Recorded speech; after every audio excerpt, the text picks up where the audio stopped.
katibu wetu Mheshimiwa Nixon Korir aseme machache na akukaribishe.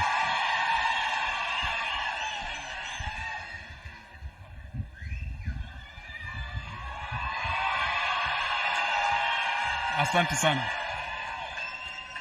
Your Excellency, the President, the Deputy Governor of Nairobi, waheshimiwa wabunge ambao wako hapa, LAP Fund na wananchi watukufu wa Lang'ata, hamjambo. Your Excellency, you know in my other life I was here. So, karibu nyumbani, Your Excellency.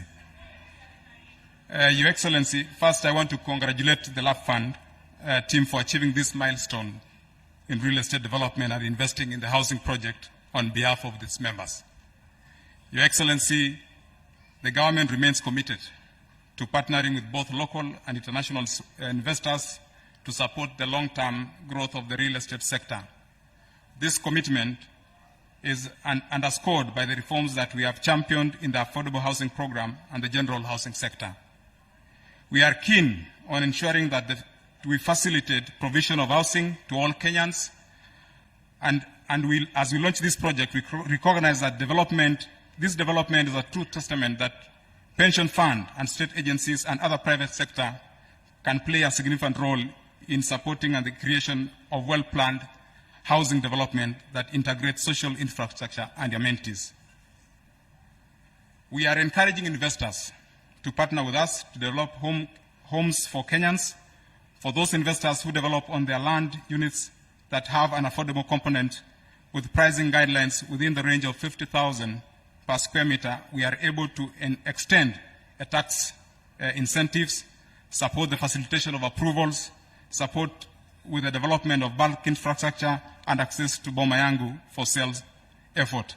So I want to encourage LAP Fund that part of this housing should be put within this category so that even the young Kenyans who will be working in this construction site can be able to afford this house.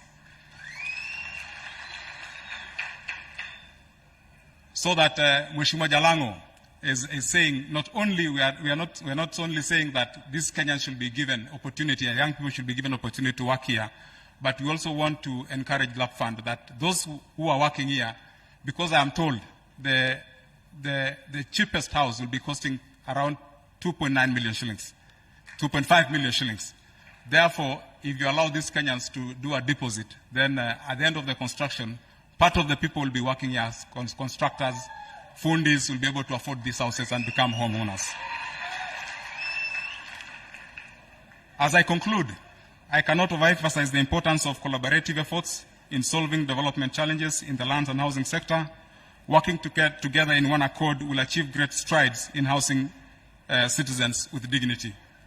Your Excellency, in Lang'ata alone, as part of the affordable housing, we have some of the projects that we have been advertised, which are within Lang'ata, like the West Park Police Station, which is still within Lang'ata, Your Excellency.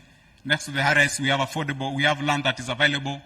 Here in South Sea, Your Excellency, when I was a member of Parliament, there was a land that was supposed to be grabbed that belonged to police just next to where we are, which we managed to stop. And luckily, Your Excellency, now I am the PS for lands, and I've ensured that that land remains a public land and it cannot be taken by the private sector. Such land is available, Your Excellency, so that we can be able to launch such programs and ensure that we can build more houses for the police and for the members of the public.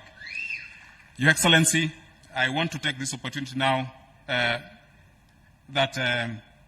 before I invite the President, I want to invite the Deputy Governor to represent the Governor to make his remarks and therefore invite the President. Thank you very much.